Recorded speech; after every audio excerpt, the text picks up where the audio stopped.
But the big question is, can I actually enjoy driving an SUV? Well, there's only one way to find out.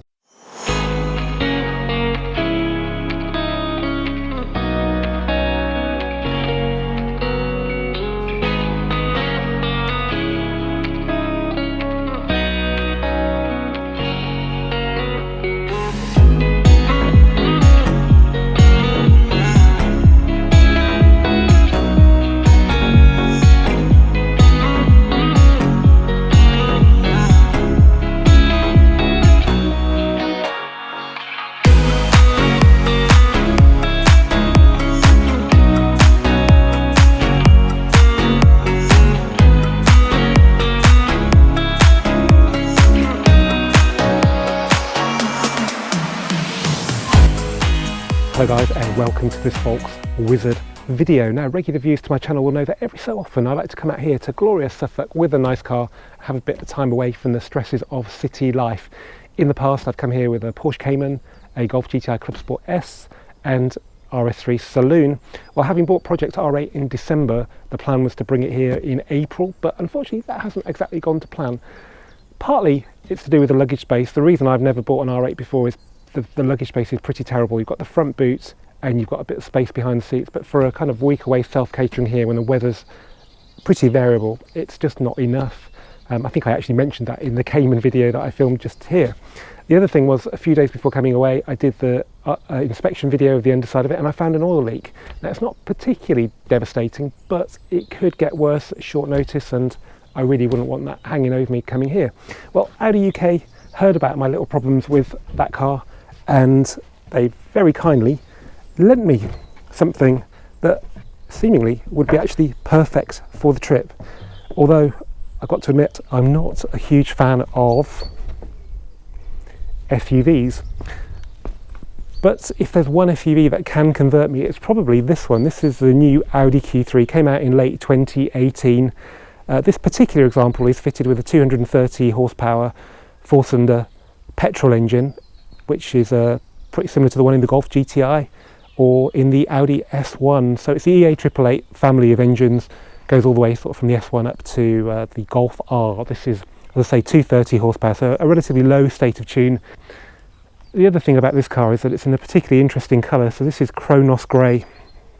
When I read that on the spec sheet, I thought it might just be a traditional grey like Daytona, which is a great colour, but it's not very easy to get excited about. This is pretty different to that in that it's not particularly metallic. You can see the flake in the sun, but in any other conditions it does look flat. It's also a very sort of greeny grey, which gives the car a bit of a army surplus look about it. But don't get me wrong, that's not a criticism. I think it's quite a striking statement, a bit like Nardo Grey is, and yeah, I would probably choose this colour. We've also got S-Line, which gives us a bit more aggressive styling front and back, and we've got 19-inch wheels. Although this design is actually extra cost, so no bigger than the standard wheel, but to get this intricate, sort of polished and grey, you pay a bit more. But we'll come to that in an options video I'm going to do separately. Tyres are 235 50/19, so whilst they're big wheels, you still get a fair bit of profile on your tyre, which gives them a bit more durability when it comes to off-roading, or more likely soft-roading in this type of car. So yeah, as a design, I think it's really hard to beat. It's not a massive car either. I don't particularly like big cars, and you know, SUVs can be all sorts of different sizes from Q up to Q7. Although I would quite like to try a Q8, come to think of it, because I think they're pretty nice. But yeah, this is, you know, relatively compact, so if you're used to Golfs, it doesn't feel ridiculously huge. Now let's have a look inside. Now, Audi are famous for their cabins, and this one really is no different. But before we get onto the main cabin, let's just get this orange theme out of the way. So for £375 extra, you can have these Alcantara elements.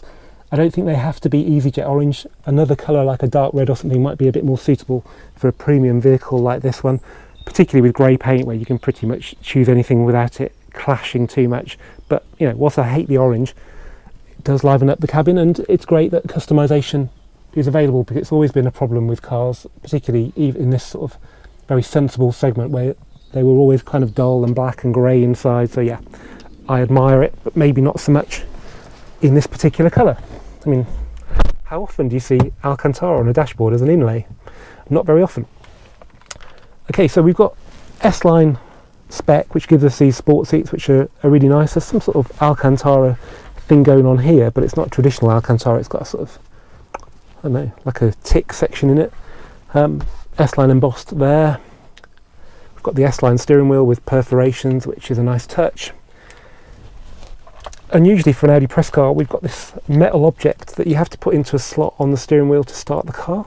Normally there's a button somewhere around here, but I think in response to the rising amount of thefts to do with keyless, what they call relay thefts, Audi have sensibly decided to give us a proper key. Okay, now we've got the latest Audi dash architecture here. I'll just move my seat back a bit. We've got electric adjustment, by the way, on this seat, which is another factory option, but we'll cover that in the option video. And I'll just turn this down a bit. Okay, so latest Audi dash, we've got virtual cockpit with Google Maps. We've got this touchscreen here, which I haven't really had a problem with this time. It's been working really well.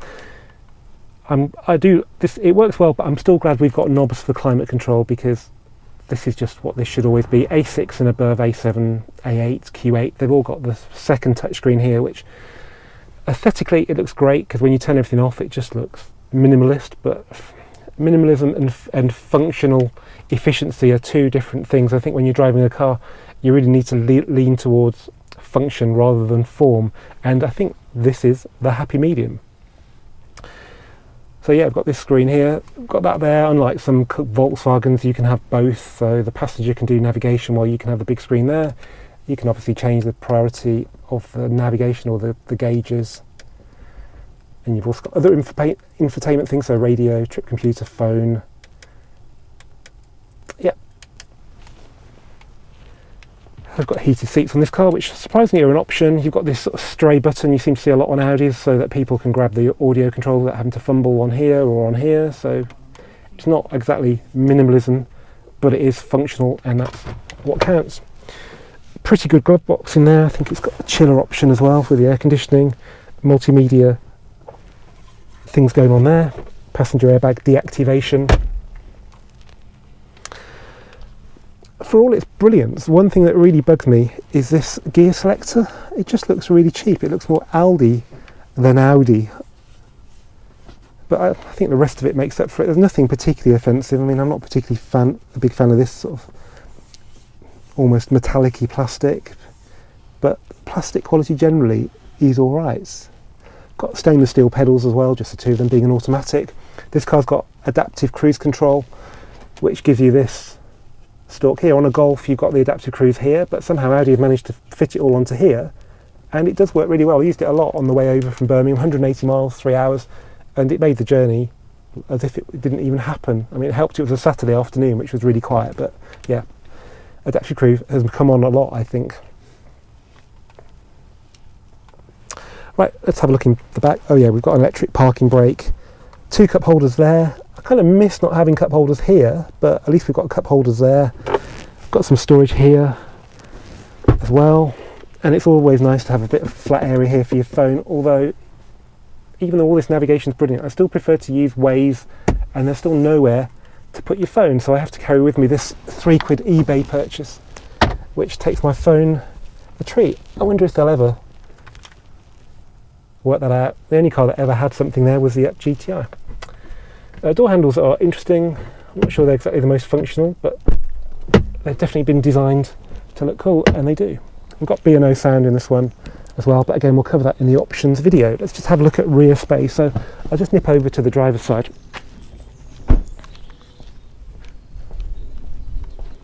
Because I want to put the seat in my driving position, which I think it's at now. Yep, so that's me. Yeah, that's me. Okay, so I'm 6 foot tall. Let's now get in the back and have a look at the space.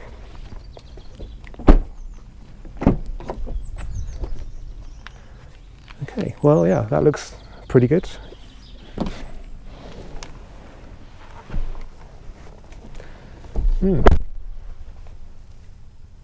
For once, I actually fit in the back of the car, so my knees are well clear of the seat. I think that seat could be further up anyway, it's kind of tilting back a bit. But so if you want to fit 4 or even 5 adults, it's got a centre seat belt. This is the kind of car that is just about big enough. I think it feels a lot more airy than a Golf, not least because we've got a lot more height above us. This car's got the panoramic glass sunroof, which probably lowers the roofline a bit, but there's plenty spare, and having this kind of space in the cabin is a real treat. But we'll come to that again in the options video, so look out for that over the next few days. I'll just show you the boot now, because that again has been a benefit of this car. I've come here, I told you, with 3 different cars before, all of which were nowhere near as practical as this one, and because of this car's generous load space, I've actually been able to bring my bike here for the first time, and this is a great place to cycle. There's some great roads. So it's got electric boot, which is a nice touch, I guess, and this is my bike bag, and yeah, I do put a load protector, a boot space protector in a press car, but bikes can do all sorts of damage with their chains, so I thought it was a good idea. So yeah, it's not a particularly deep boot, but there is a bit of room there for storage if you want to. I've got my tripod there, so that kind of height extra there just to keep stuff even more secure, and you just press this button.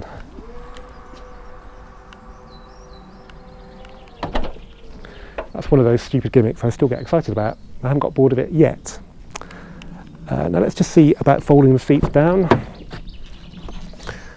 Okay, so to fold the backrest down, you just pull this cord. None of that fumbling at the top of the seat like you would do on a hatchback. Just pull this and it comes down like that. I think you can push it down to lock it into place now. And you've got pretty much a flat floor there right the way to the tailgate.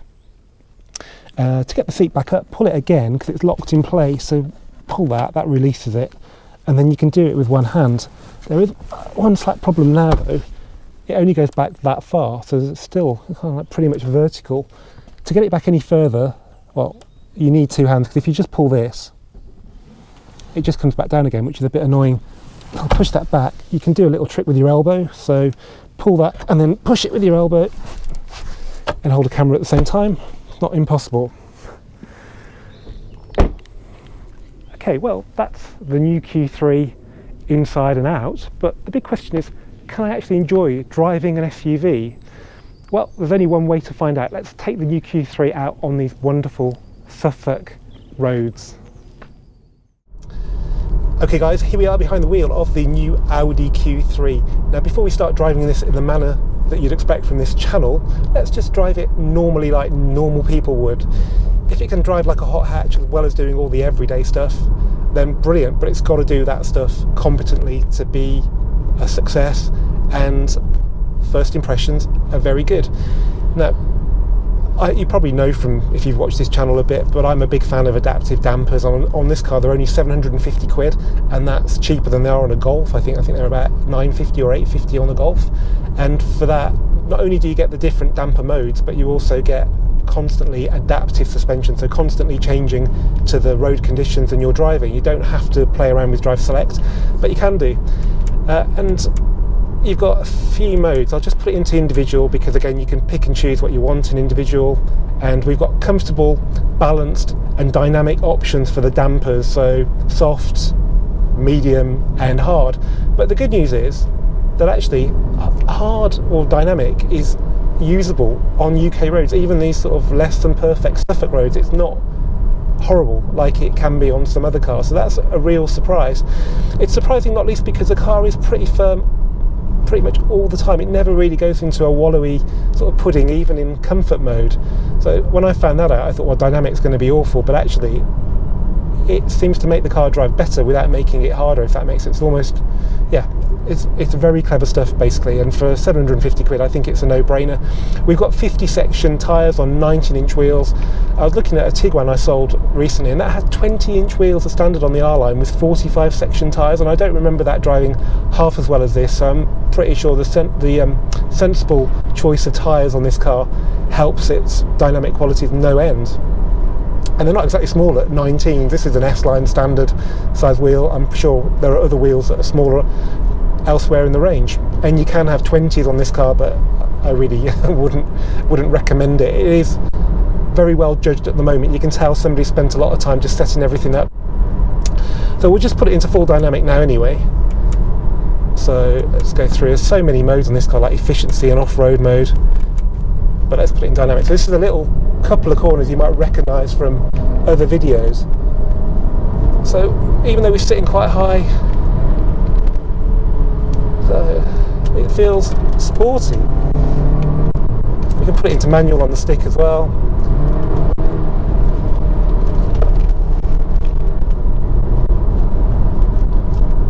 That's a little warm-up of what's to come, so don't worry, that's not all of it. But that just shows you it can be a very rewarding car to drive. The engine, unless you start to work it, is really subdued. There's no fake sound in this. We're in dynamic, so it's going to be as loud as it's going to get. But if you work it, I think that's like, so around 4,500 RPM, it takes on a bit of a grittiness, which isn't bad. If you switch the fake sound generator off your Golf R or your Golf GTI, that's what the R sounds like really. There's a kind of like a raughtiness from under the bonnet. There's very little in the way of exhaust noise on this car. But that's enough to get you going, I think. And the performance, well, I couldn't believe the stats, but then I kind of realised that there's more to it than stats. This car does 6.3 to 62, 100 kilometres an hour, so, you know, roughly 0 to 60. I think that's pretty close to that of the Golf GTI performance. But it's slightly skewed by the fact this is four-wheel drive, so there's no way this car is as fast as the Golf GTI performance when you get going, but because we've got Quattro, it gets off the line better. Top speed's 144, which is a bit lower than that of the Golf, but that's probably something to do with the fact that it's the shape of a house brick. The road conditions are dry now. It's probably got launch control somewhere, but as you know, I don't really like using launch control, so let's just floor it and go.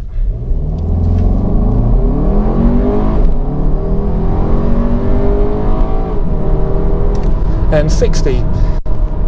So yeah, it's an exhilarating drive, so you know there's enough performance here. It's actually got 350 newton meters of torque as well as 230 horsepower, which is exactly the same as the entry-level Golf GTI. Maybe they had some engines knocking around when they deleted that model about a year ago and they stuck them in this.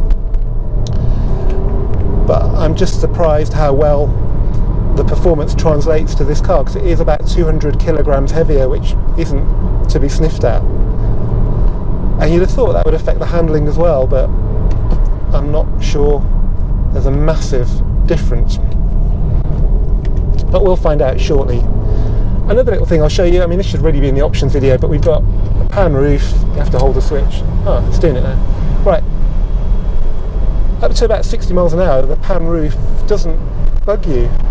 I can't go any faster because it's 60 for most of Suffolk, but if you can tell by my hair, that's at about 60 now, and the pan roof isn't blowing at all. So it's not particularly noisy either, so that's a nice little option. It's £1,150 though, so if it was a choice between that and the adaptive dampers, I'd have to go for the adaptive dampers. Now it's a very telling thing that we've been in dynamic mode now in this car all that way, and it's not annoying, it's not banging or crashing, so that's really interesting, because normally you go into individual mode and you switch into sort of softer dampers and make everything else aggressive. Well, there's no need in this car actually, you just put it into dynamic.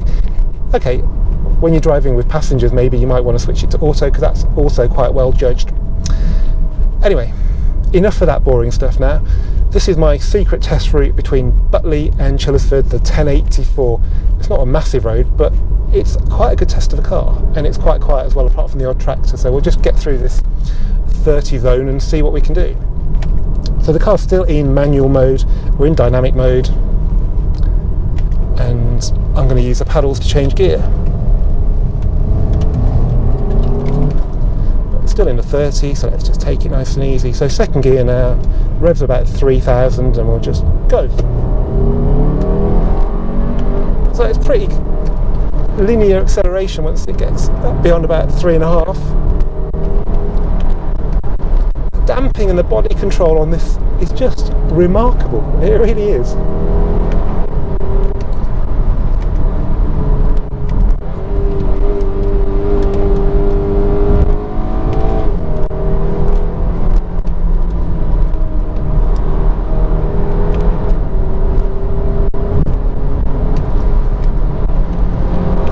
not an awful lot of pitch either when you brake, so if I go hard on the brakes now, it's not sort of scraping its nose. It's really nice.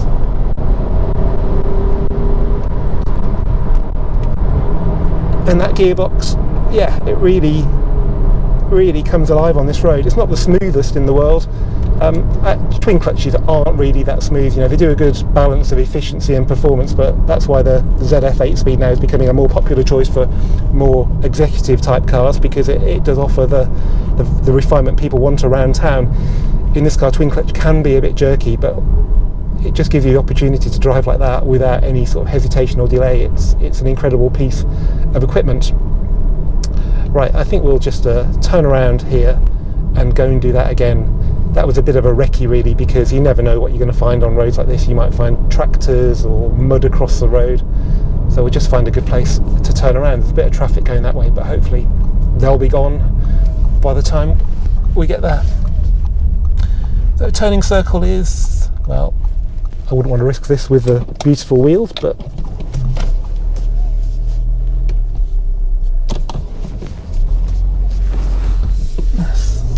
yeah, turning circle's not bad.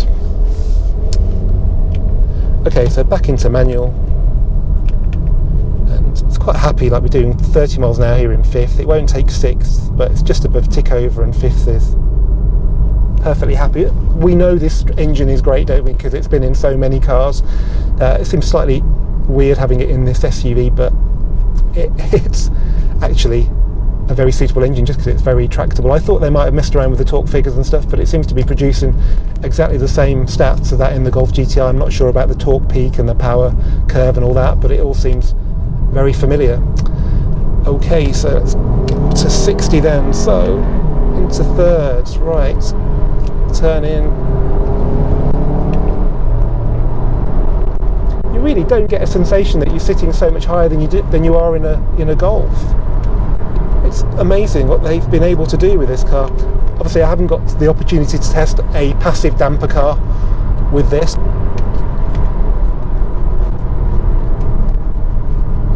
Bearing in mind these roads aren't huge and this car's not small, it feels a very biddable car.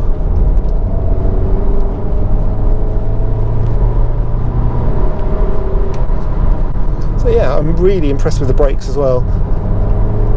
They're very progressive, but also the way the car doesn't sort of pitch. I mean, that damping then, just incredible. And down to 30. Well, I think we should do that again now. So let's hopefully we won't get any traffic on this run. So let's just turn it around here. Nothing around us. That's good. Big lorry coming. So one of the many hazards that I feared would be on these roads. Bloody hell, that's a lane and a half wide, so let's just get this over and done with. Now we know the road's okay. Still 30. Okay, so third gear this time, and lots of torque. 4K sort of seems to be the switch, and there's not massive room, there's not a lot of room. Lovely over that crest.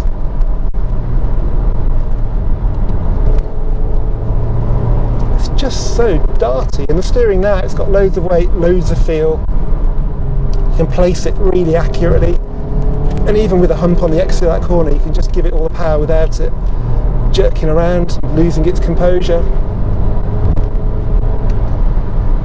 I have got hair on the back of my neck standing up. I think this is such a thrill. And the braking now just turns in lovely. It doesn't do that horrible leaning over thing a lot of SUVs do. It's just from a completely different sort of generation of SUVs to what has come before it. That is brilliant fun. But the big question is, should I ditch my affiliation to hot hatches and sports cars and supercars and just accept that this is a car that can do everything? No. Even though the Q3 is an incredible feat of engineering, it suffers from one big problem. Even though it's a brand new model, it feels like it's from a bygone age. It struggles to do over 30 miles to the gallon and emits 171 grams per kilometre of CO2. Launching this week in the UK is Audi's new all-electric SUV, the e-tron. Okay, that's a bit bigger than a Q5, but I'm sure in time there'll be smaller versions to match the Q3, and I'm pretty sure they're going to offer similar levels of practicality and performance with a far lesser impact on the environment. And sitting here on the Suffolk coast, which in the foreseeable future could well be underwater, that's quite an important thing to consider when buying your next SUV. Anyway, I hope you've enjoyed this Volkswizard video. If you have, please give it a thumbs up. Please comment, please share, please subscribe, and I'll see you for the next one soon.